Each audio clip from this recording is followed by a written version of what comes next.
because you got to get it perfect. I'll say that.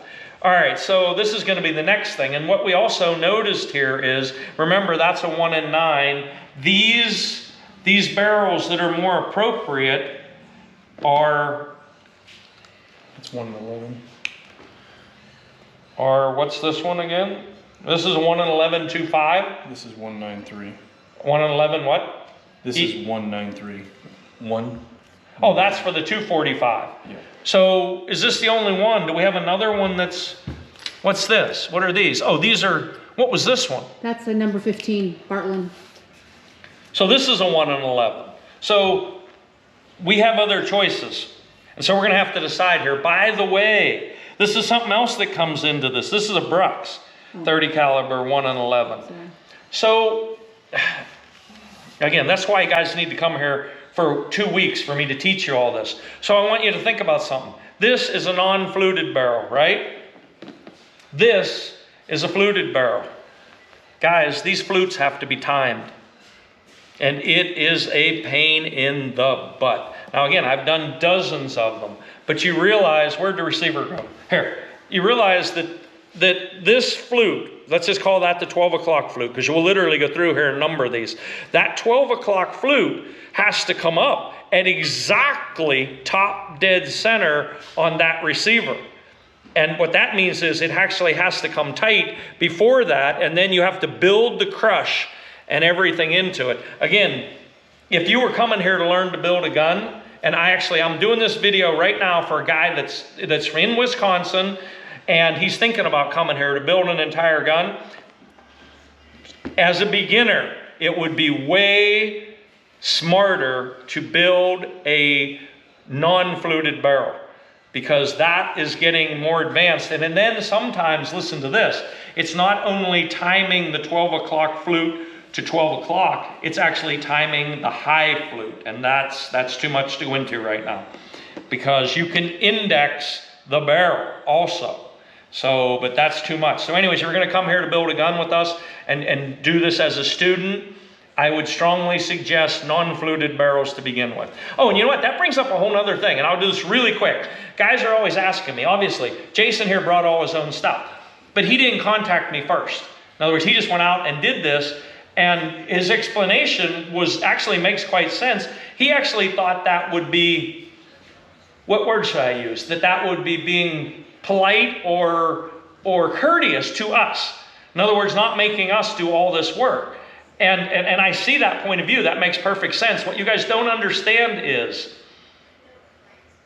when we gather everything, when we get all the parts, first of all, we do not mark them up, so there's no difference in price. And in fact, he found out I could have got things less expensive for him. So he could have saved money, is what I'm trying to say. Right. But beyond that, if I order everything, all this stuff we're talking about, breech diameters, muzzle diameters, you realize 10 flute, 6 flute, which twist, cryo, not cryo, fluted, not fluted.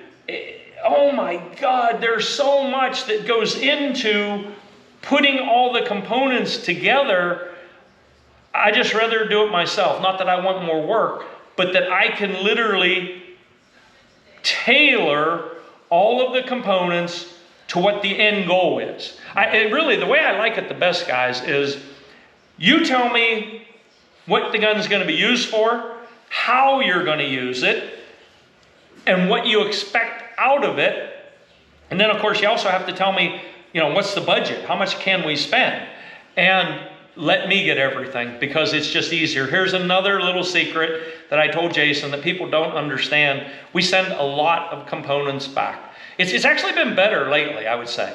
But there's been periods of time where we get things here and I find a defect. I find a flaw. It's just things that something's not right, so we got to send them back. And all that does is it keeps the whole third party deal. Well, he bought it, so he has to return it. It's got to go back to him. Then it's got to come to us. That's just, all I'm saying is it's much easier for us.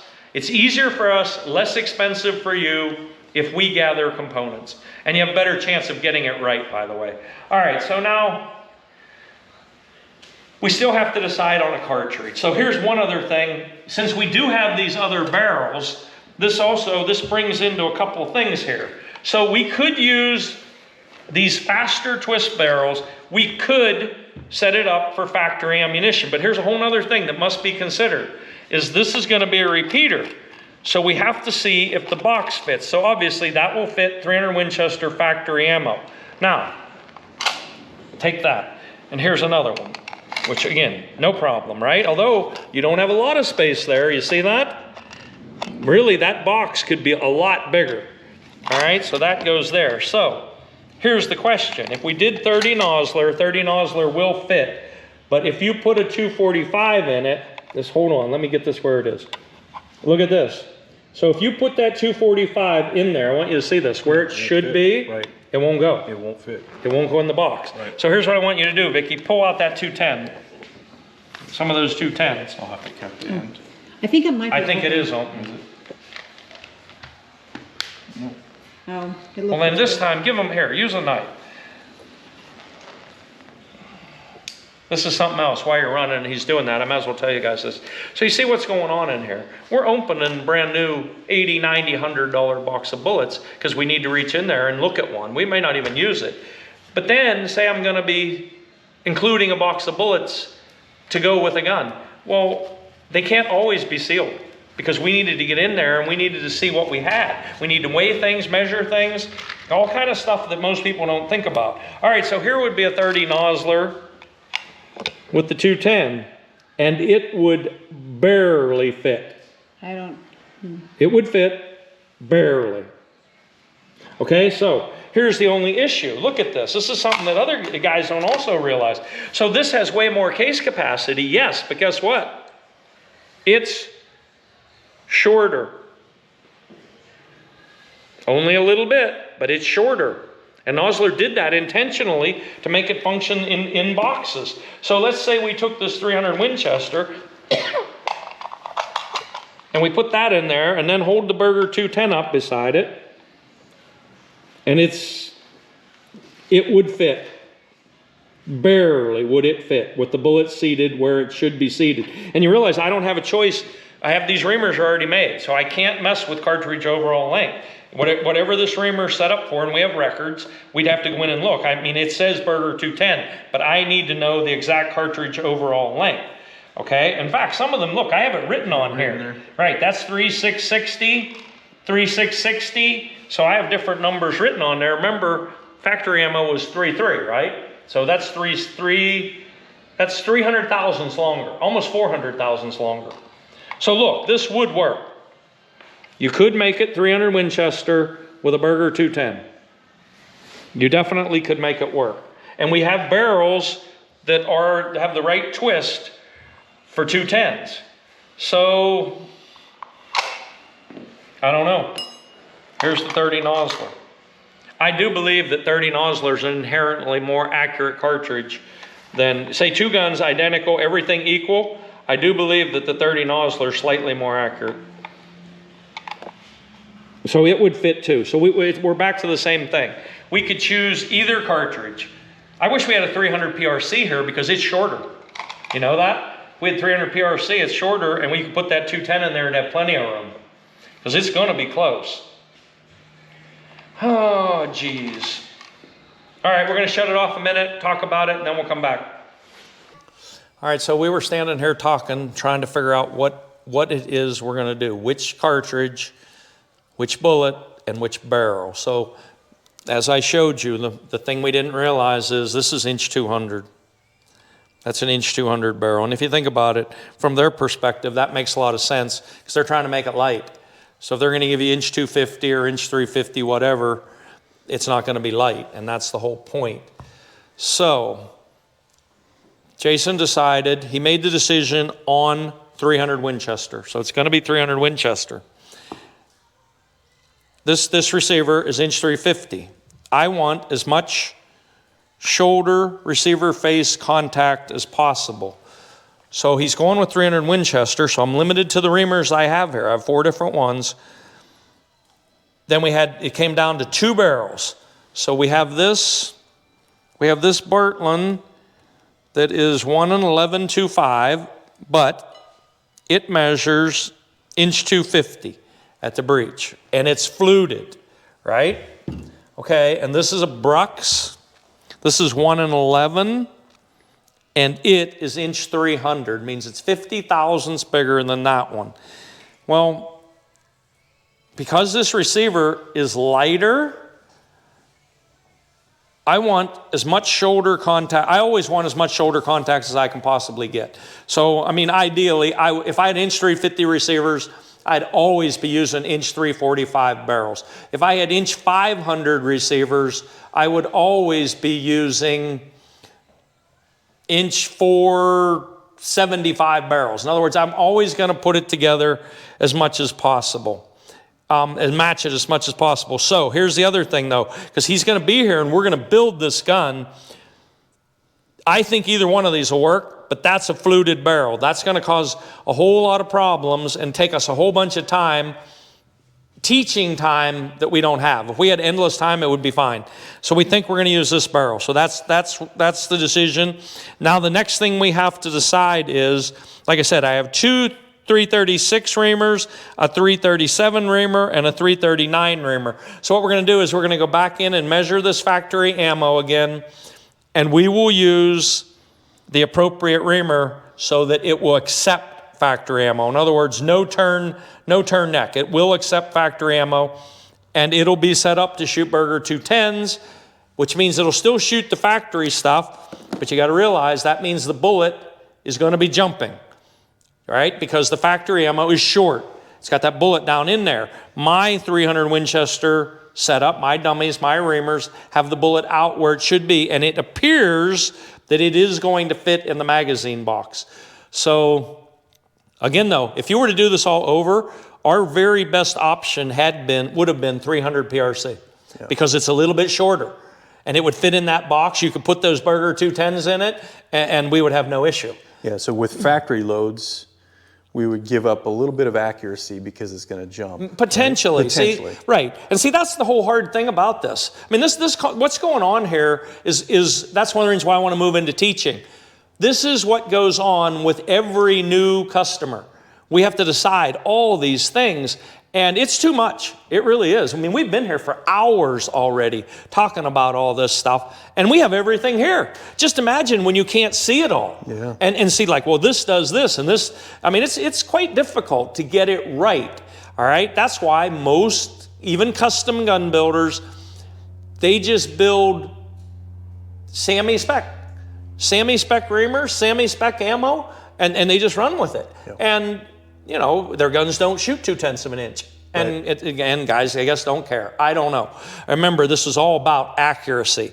So there could be, and I don't think it will be. I was looking at his break here. We're going to have to see what the diameter of this is and what diameter is. I'm going to tell you, and we'll come to that. This will be quite later in the game.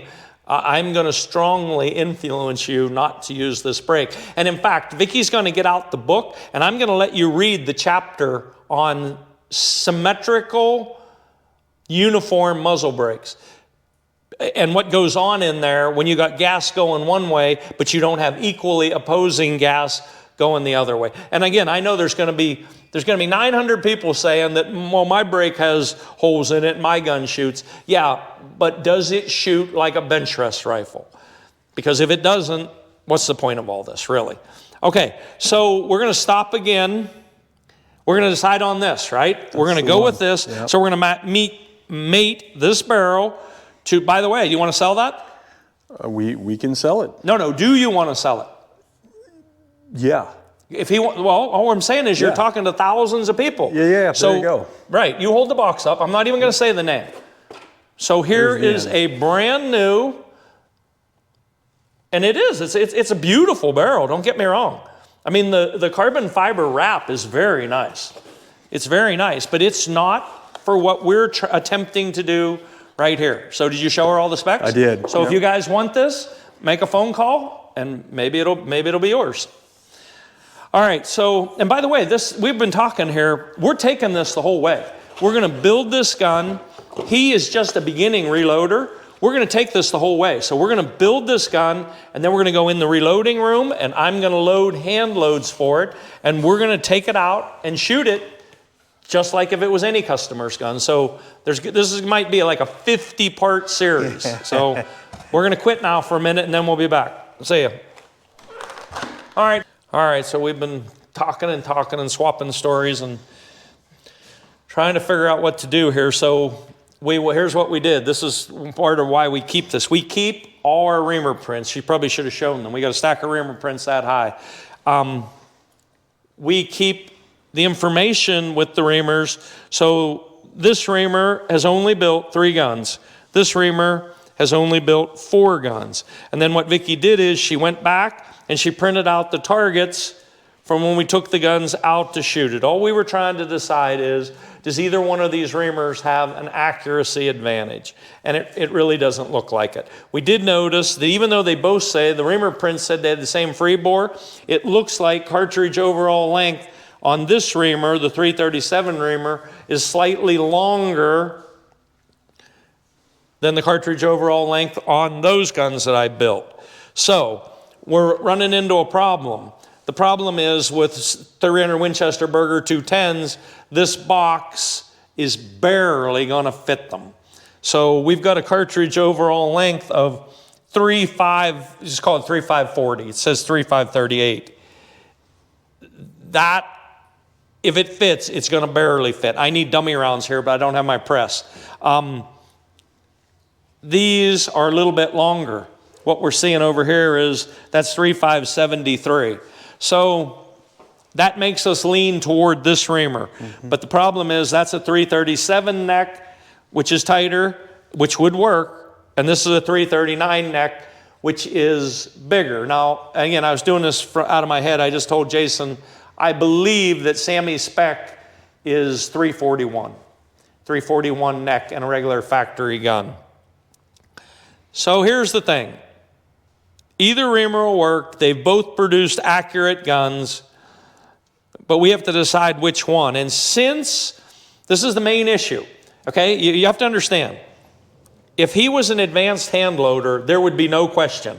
The question is, we would have used one of these ones with a 336 neck in it, and you would need to turn necks. No doubt about that. But the problem is he's just starting out hand loading.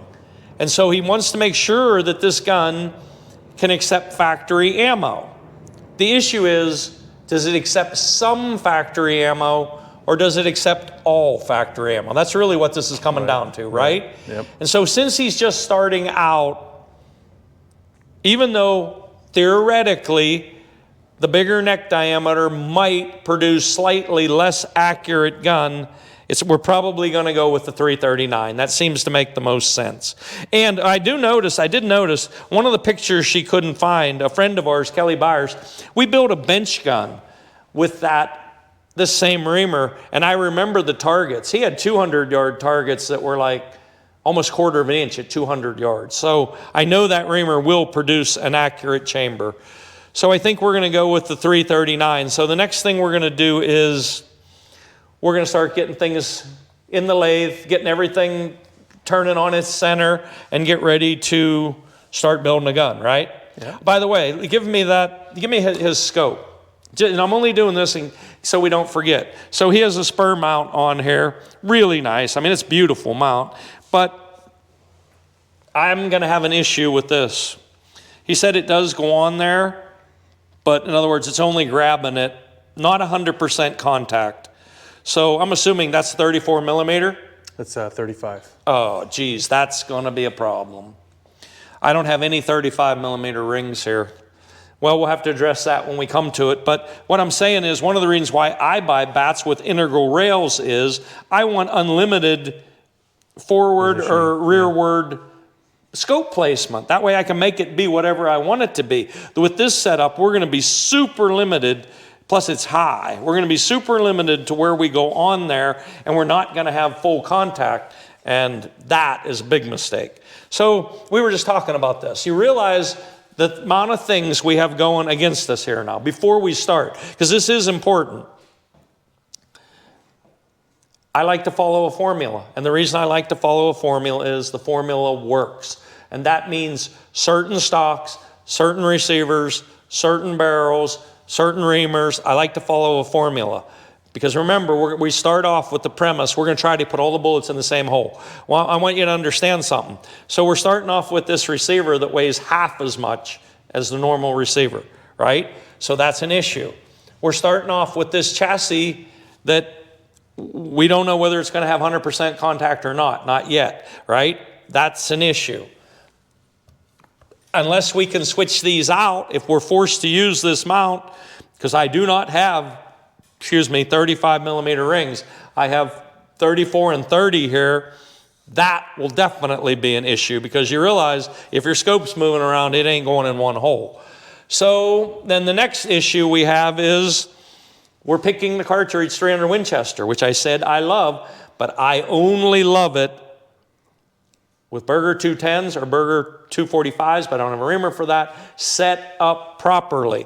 Because this is the other problem. I do not want to be constrained by the cartridge overall length. Because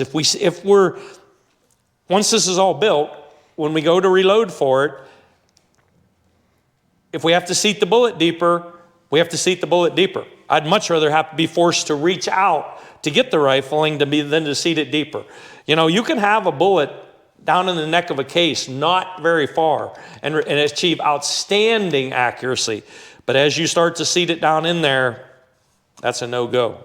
So, one thing though, at least for the Burger 210s, this is a Brux 1 and 11. We decided this is the barrel we're going to use, non-fluted, to make it easier on the process. That'll work. I mean, that should not work against us. And then we have to address this brake issue. But other than that, we're ready. So you might not see us for a while, but we'll be in the lathe next time. See ya.